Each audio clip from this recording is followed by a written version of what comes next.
Good morning, Dr. Tyler Hamel, Kingwood chiropractor and nutritionist. Today, just going to answer a couple questions that patients had.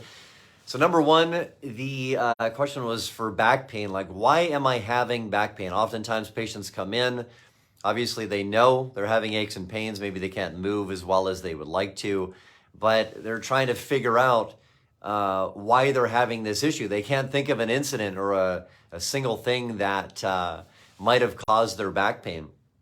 And the second one was on vitamin D. How much vitamin D should I take?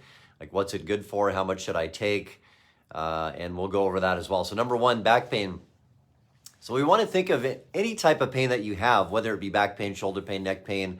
What is the kind of the source of the problem, right? So back pain, obviously, we can feel it in the low back, but are there other things in that area or around that area that might be causing the problem, right? The symptom is in the low back, but the problem is often, when we look at low back, is above and below that area. So above the low back, we have the mid back, right? Thoracic spine, mid back, and below the low back, we have the pelvis and the hips. And those two things, when we think of range of motion, so thoracic spine or mid back, we are supposed to have a lot of range of motion in the mid back and thoracic spine.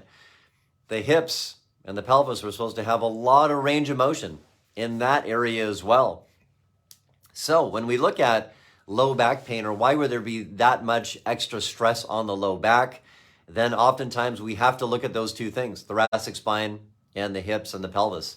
Because if the thoracic spine is really tight, which, guess what? We all work in front of computers today, and that plays a big part. 6 hours, 8 hours, 10 hours, that really makes the stress in the mid back excessive and really tight, right? So when people try to turn, they're not able to turn as well. So that's a big part. When that is very stiff in the thoracic spine, it's going to make the low back have to work a little bit harder. And the exact same thing with the hips, right? Hip range of motion, we should have lots of range of motion in the hips. It's there's supposed to be a lot of movement in there. There's good stabilization there, there's good flexibility there. And when that isn't moving like it should, then that as well is going to put extra stress on the low back. So we can think of this in two ways. We can think of it in terms of athletic type of movements, right? So if we're sitting all day and then we go to the gym and we're doing deadlifts and squats, what if our thoracic spine and the hips are not moving as well as they should? Well, guess what? So much extra pressure on the low back. And we have patients come in all the time. And when we talk about injuries at the gym, the most common one for low back, guess what? It's deadlifts, right? Because naturally that movement or position puts a lot of extra stress on the back. And if the thoracic spine and the hips aren't moving like they should with the deadlift movement, that's going to put even more stress on the low back, right? But think about in other sports too, golf, tennis, rotary type of sports, if the hips aren't moving well, if the mid back isn't moving well, the low back has to pick up the slack. And it can do that for a little while, but it can't keep doing that over and over and over and over again. So remember that.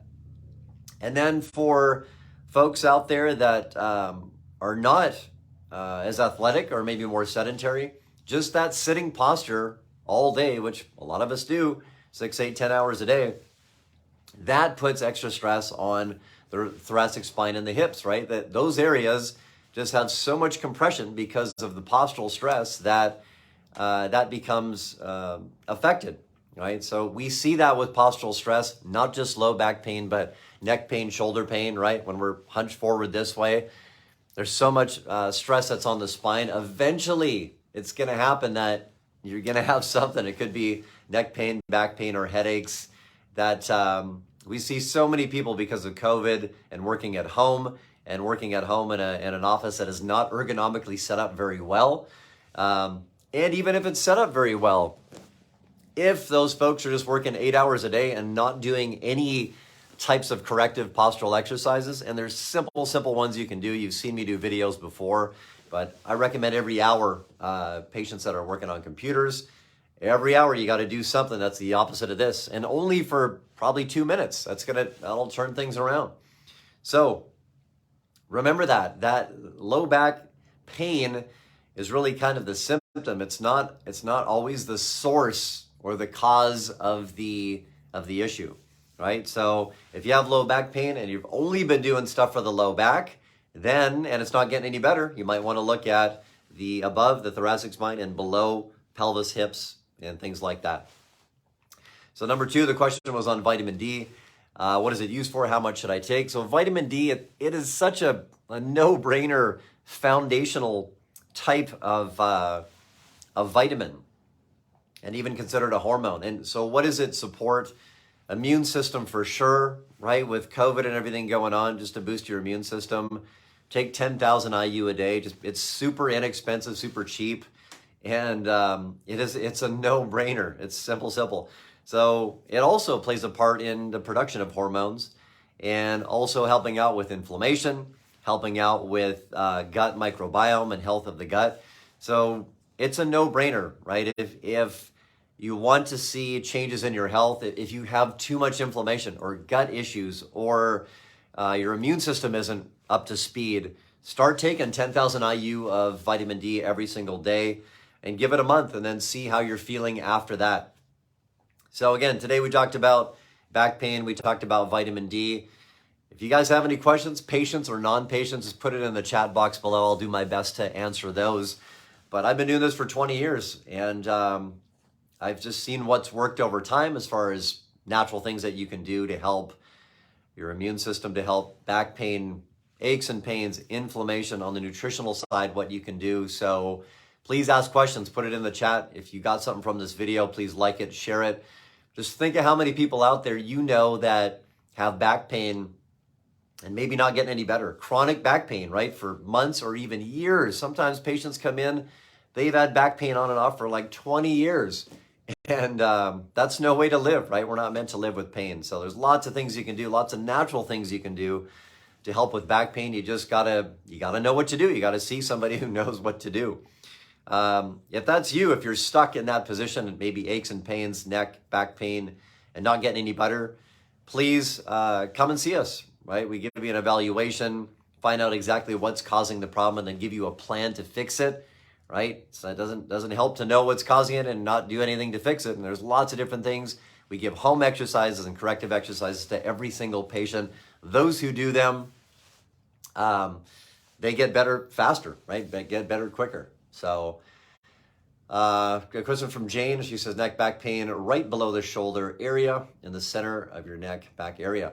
So yeah, that's another thing from postural stress, right? When our shoulders are rolled forward, we're going to feel, it's going to put extra pressure. I always mention this, and it's worth mentioning again, but when our posture moves forward, when our head moves even an inch forward, we have like 20 extra pounds of pressure on our neck and mid-back. When it goes 2 inches forward, it's 30, 3 inches, 40 pounds. So our spine, our neck, and our mid-back were never meant to handle, say, 40 pounds of extra stress for 4, 6, 8 hours a day on a computer, right? So the body is not meant to do that. So eventually you're going to have problems with that. So you need to, for neck and back pain and in the shoulder blade area, you have to strengthen the muscles in between the shoulder blades. That's the key thing, right? Strengthen the muscles in the shoulder blades. Those support your posture the best. It helps you be more upright. So that's going to give you the proper posture. It's going to take away some of the muscle spasm or knots in the mid-back and in the neck.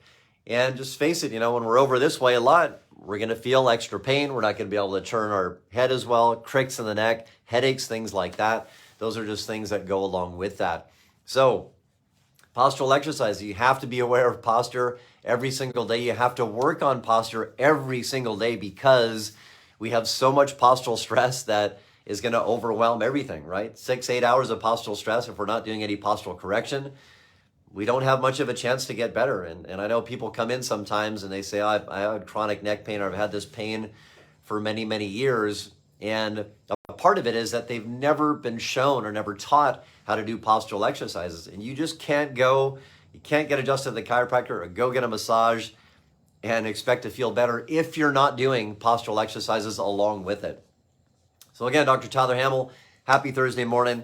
Please like, share this video. Stay tuned for more. And any questions you have, just ask, put it in the chat box below. We're located in Kingwood. If you want to make an appointment, you can go online. We have a service on our website, www.wellness24.org. It's the word wellness, the number 2, the number 4.org. Or you can call 281-360-8387. You guys have a great Thursday.